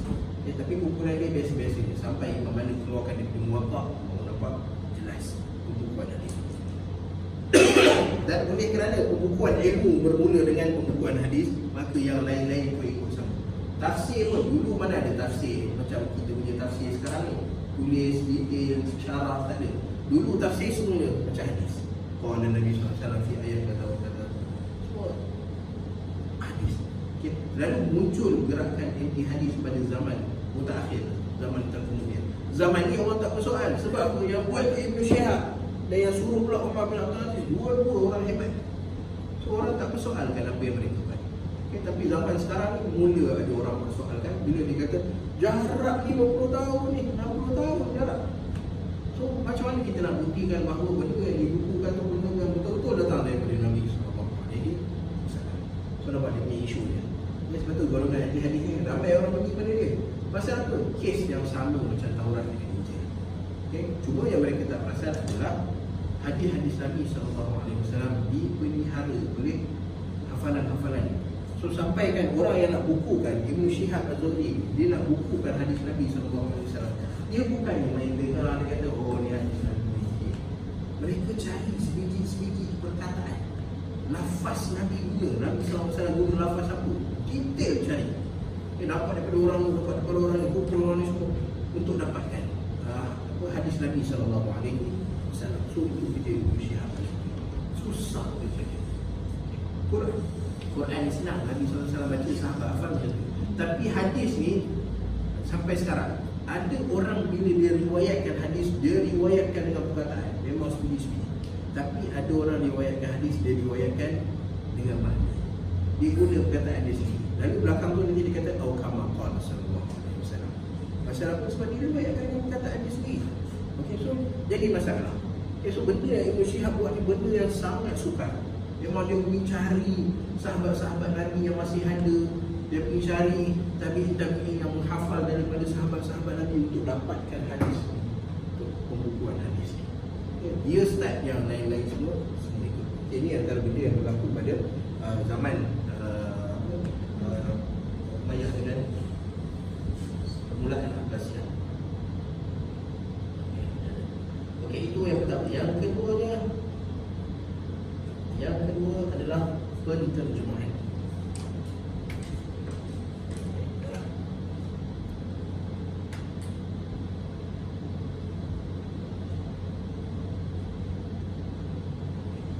Penterjemahan ni dia mula berlaku bila mana zaman kita sebut zaman Abbasiyah, dia sangat menggalakkan kepada perkembangan ilmu. Okay, tapi cuma tak ada had dan sepadan. Siapa buat datang ilmu, buat.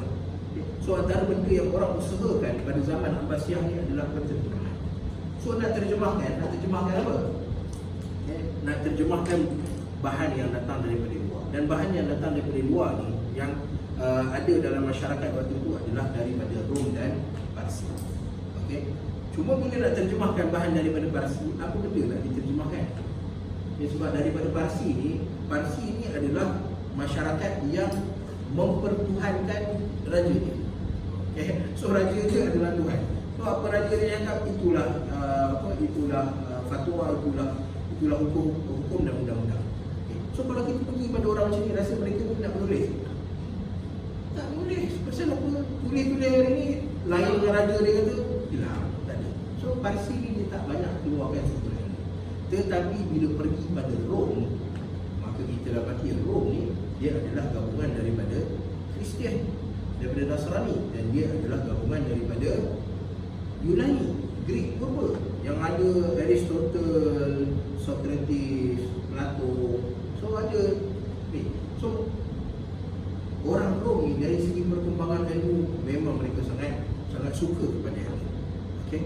So menyebabkan antara penterjemahan yang paling banyak dilakukan adalah terjemahan kitab-kitab Rom. Okay. Kitab-kitab Rom itu diterjemahkan ke dalam bahasa Arab. Okay. Dan antara orang yang popular dia adalah Abdullah bin Muqaffa. Okay. Abdullah bin Al-Muqaffa.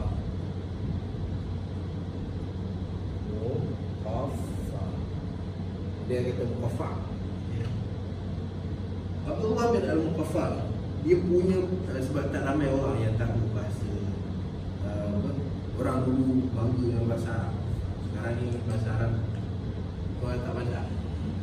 Orang tengok bahasa Inggeris. Okay. So Abdullah bin Al-Muqaffa ni dia punya rajin ni terjemah sampai orang panggil dia Zindik. Zindik tu apa dia? Zindik ni macam etis. Orang yang tak percaya Tuhan, orang yang tak ada agama. Okay, orang panggil dia etis. Pasal apa? Sebab dia rajin terjemahkan buku Rom. So ada di buku Rom tak pasal Abdullah bin Muqaffa. Ada di buku Rom dekat dijual Abdullah bin Muqaffa. Sampai orang kata kamu ni macam ke Islam. Ada keluarkan buku terjemahan daripada kitab-kitab Rom. Okay, yang apa Plato kata apa, Aristotle kata apa, itu. So dia dipanggil sebagai zindik, tapi dia bukan zindik lah, dia hanya nak terjemahkan. Okay. Hasil daripada terjemah ni menyebabkan jadilah akal. Sebab apa? Sebab Rom, Greek, dia punya undang-undang dia punya agama dia semua bergantung kepada akal. Sebab tu Plato, Aristotle dia tak percaya Tuhan. Pasal apa? Sebab apa bukti Tuhan tu ada? Dari segi fizikal ni, apa bukti Tuhan tu ada? Ada orang pernah tengok Tuhan dia tak percaya, lalu akhirnya dia buat keputusan Tuhan tak wujud. Okay. Dan benda inilah yang mempengaruhi tadi akhlaknya. Okay, bila mereka baca buku-buku terjemahan ni, sama macam sebahagian macam kita lah. Kita pun bila baca Edward T. Bono, Anthony Robbins, baca buku apa lagi? Stephen Covey. So bila baca buku ni rasa macam terbuka minda, padahal sebenarnya kita sedang terjatuh dalam apa? Sebab benda yang kita perlukan dalam kehidupan dunia kita semua dah ada dalam Al-Quran, dalam hadis Nabi SAW. Kita tak perlu dah kepada sumber-sumber daripada barat, apa lagi daripada orang yang tak beriman pada Allah SWT. Tapi bila kita doakan mereka ni, okay, maka orang pun pergi dengar, nak hidup kat dunia kena macam ni.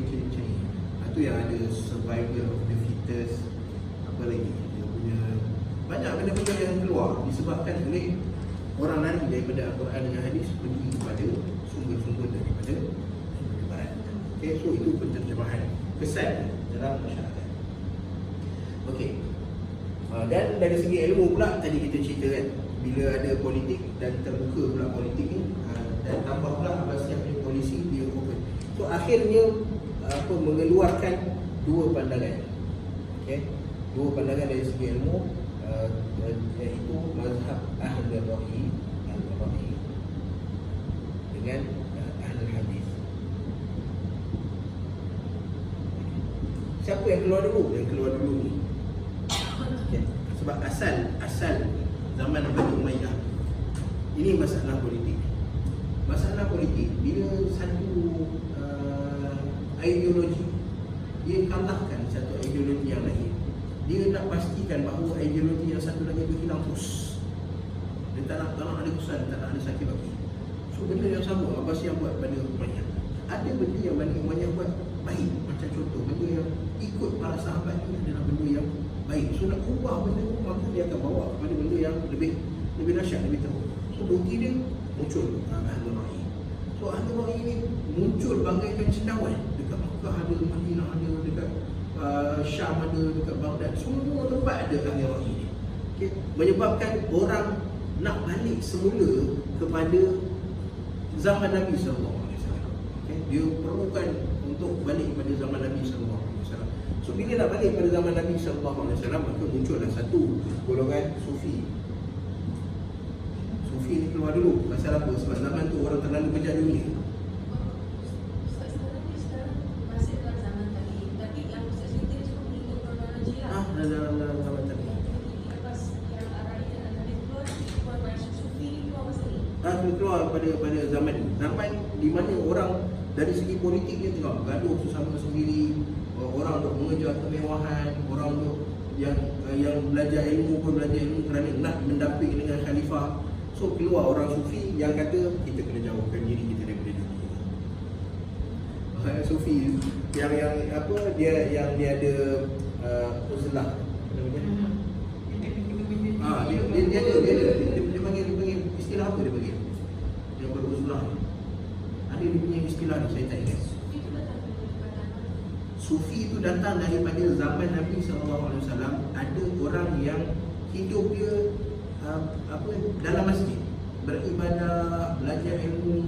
So diorang ni tak terdedah pada dunia. Okay. So bila mana berlaku apa yang berlaku, orang bekerja dunia pada waktu itu, maka ada sebahagian orang yang ada critical thinking. Maka dia kata, okey, kita kena jauh daripada benda ni semua. So bila nak jauh daripada ni, kita nak tiru siapa? Tiru orang yang duduk dekat Ashabus Suffah. Ashabus Suffah iaitu orang yang hidup dekat masjid pada zaman Nabi SAW. Abu Hurairah. Okay, mereka ni bukan orang yang pergi berniaga kat pasar, bukan orang yang pergi bekerja sana, tapi duduk dalam masjid untuk belajar ilmu, untuk beribadah kepada Allah. Makanan dia orang semua orang hantar. Orang sedekah, orang zakat, apa semua. So diorang ni jauh daripada dunia. Okay, so geng-geng ni pun dia kata kita nak jauh daripada dunia, kita tiru macam mana mereka buat. Okay, Sufi jauh. Okay, uzlah, tinggalkan masyarakat semua. Okay, so ada, semua ada. Ada. Zaman sekarang pun sama. Zaman orang-orang teori konspirasi kan jauh daripada masyarakat. Kita tak boleh masuk masyarakat ni, semua dah kena dajal politik lah semua. Kita semua ada dajal punya chip. Kena. So ini salah satu. Okay. Antara benda lain yang keluar pada waktu itu adalah keluarnya mazhab Ahlul Ra'yi dan Ahlul Hadis. Bila banyak sangat mazhab Ahlul Ra'yi ni, orang nak nampak terus sangat. Masyarakat dah yalah, orang dah terlalu pakai akal banyak sangat sampai dah tak pakai Al-Quran, tak pakai hadis Nabi SAW. So masa tu perlu untuk mereka kembali kepada Al-Quran dengan hadis Nabi SAW. Dan yang mempopularkan Al-Hadis ni adalah Imam Malik. Imam Malik bin Anas. Okay. Sebab tu dia famous. Imam Malik tak pernah keluar daripada Madinah, tapi kenapa famous? Okay. Imam Syafi'i kita faham dia famous sebab apa? Dia pergi pindah sana sini, daripada Mekah pergi ke Baghdad, kemudian pergi ke Mesir, kan? Dia punya perjalanan, anak murid dia ramai. So kita faham kenapa dia famous. Imam Malik tak pernah keluar daripada Madinah. Tak pernah keluar daripada Madinah. Tapi famous.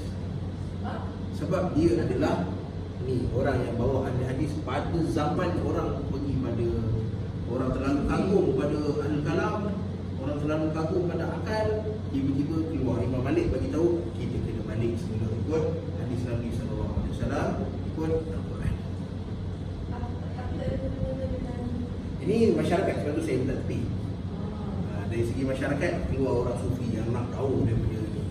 Tapi dari segi ilmu ini je perkembangannya. Jadi mana? Nak balik semula dan kita sedang melalui benda yang sama. Kenapa orang-orang macam Dr. Rozaimi kena label kenapa semua? Sebab nak balik kan semula. Orang dah terlalu pekat dengan akal. Agama ni mesti kena ikut akal, kena mesti ikut orang tertentu, cara tertentu. Bukan balik pada Al-Quran dan Sunnah. Zaman dulu dah ada Imam Malik bin Anas, benda yang sama. Nabi SAW kata, wala yazalu qa'ifatun min ummati zahirin ala amrillah la yadurruhum man qatalahu. Setiap zaman akan keluar orang ni dengan nama yang berbagai, nama yang macam-macam. Ar-Ra'i maksudnya pakai pendapat. Lawan dia adalah golongan ahli hadis. Itu yang tak kena. Cuma datang selepas ni kita tengok macam mana Imam Syafi'i dengan Imam Ahmad bin Hanbal dicantikkan. Sebab tu mazhab yang ada sekarang ni pertentangan yang kuat adalah Imam Syafi'i dengan Imam Ahmad bin Hanbal. Sebab Imam Ahmad bin Hanbal dia bawa yang ini, Imam Syafi'i dia gabungkan antara dua. Imam Ahmad bukan Imam Syafi'i Muhammad bin Idris Syafi'i. So Imam Syafi'i dia cuba nak cantikkan antara Ahlul Ra'i dengan Ahlul Hadis. Sebab tu dia tulis kitab dia, nama dia Ar-Risalah. Maksudnya Imam Hadis sebenarnya tak nak gaduh ni kan? Dia nak selesaikan isu akal. Sebab benda tu dah ada dalam masyarakat. So sebab masyarakat masa tu lawan Ahlul Ra'i ni, Ahlul Kalam ni, Ahlul Hadis dia tak boleh sama, gaduh. So Imam Syafi'i kata benda dah ada, so kita kena tackle, kita kena bagi penyelesaian. So dia cuba menyelesaikan mazhab Ar-Ra'i dengan Al-Hadis, lalu muncullah satu ilmu baru yang nama dia usul fiqh. Dulu orang belajar fiqh, orang buat keluar hukum macam, tapi datang Imam Syafi'i keluarlah satu ilmu baru nama dia usul fiqh. So usul fiqh ni adalah gabungan nak gunakan akal untuk memahami nas Al-Quran dengan hadis Nabi sallallahu alaihi wasallam. Dan sebab tu mazhab Syafi'i dia jadi famous disebabkan benda yang dibuat. Dan macam tu juga mazhab Imam Ahmad bin Hanbal jadi famous sebab dia cantikkan mazhab Al-Hadis yang dibawa oleh Imam Malik bin Anas. So zaman Imam Malik ada juga Imam Malik dia gaduh dengan bukan gaduh, dia dengan Abu Hanifah. Memang gaduh betul. Imam Malik memang anti betul dengan Imam Abu Hanifah. So zaman dia ada ni, kemudian diwarisi oleh Syafi'i. Dan ini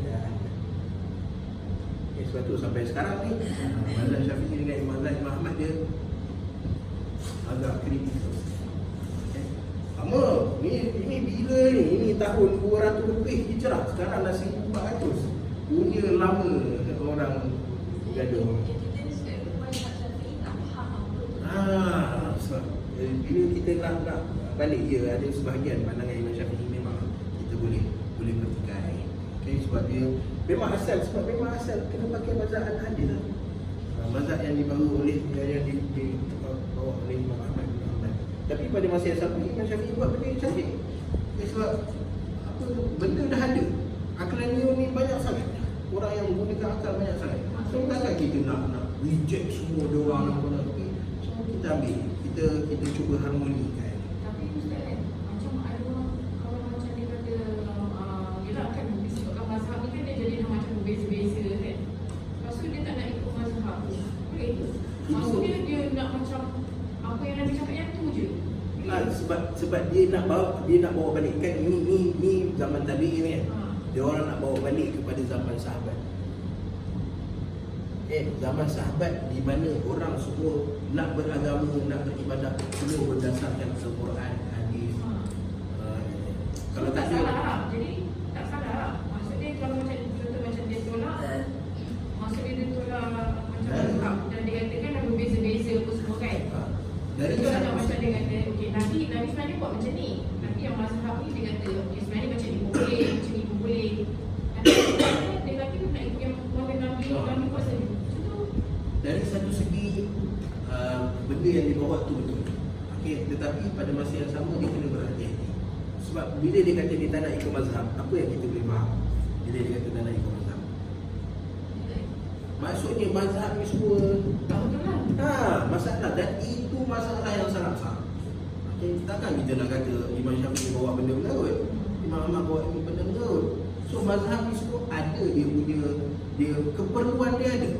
Bukan maknanya kita kena tolak terus. Jadi kalau ada orang berpendapat, kalau kita macam pilih pendapat mana yang kita rasa lebih dekat pada Rasulullah SAW, macam kita ikut Boleh, sebab tu ada dalam pengajian ilmu dipanggil sebagai talfiq. itu yang tawaf dulu takdir tu kan. Talfiq. Mana? Tak ada boleh kita tawaf jadi batal tak batal Banyak. Benda banyak. Macam sentuh tangan, batal duduk, tak batal. So dipanggil talfiq. Talfiq antara mazhab. So jangan kita reject terus kata saya tak nak ikut mazhab.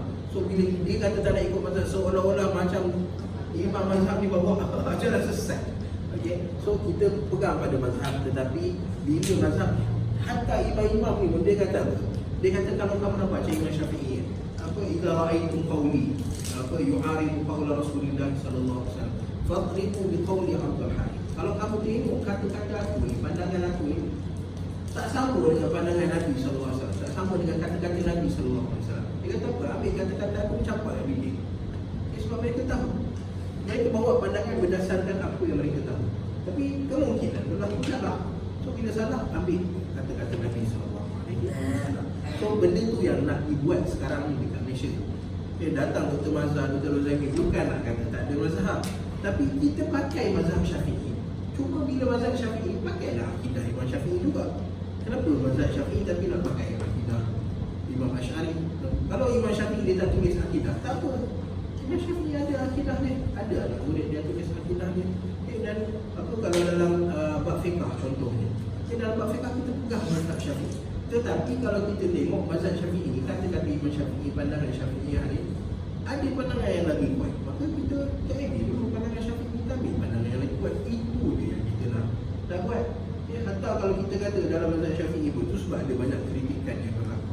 Kata nak ikut mazhab Syafi'i, Imam Syafi'i kata apa? Tahlil arwah adalah bid'ah munkar. Masuklah. Tahlil arwah adalah bid'ah yang munkar, bukan sekadar bid'ah dia, tapi munkar. Bid'ah yang Imam Nawawi pun kata benda yang sama. Dua-dua ni adalah Imam Syafi'i orang nisbah mazhab pada dia. Imam Nawawi adalah tokoh besar Imam Syafi'i. So orang ni kata tahlil arwah yang orang buat bid'ah. Okay? Tapi orang buat juga.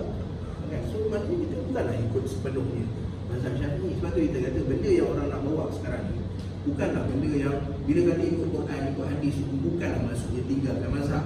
Tapi mazhab tu dia kena dengan Quran dan hadis, letak atas rajin Quran kan hadis Nabi sallallahu alaihi wasallam. Allahu akbar. Okay, so nak cerita. Okay, so itu antara benda yang berlaku pada zaman tabi'in di mana munculnya mazhab An-Ra'i dan mazhab Al-Hadis.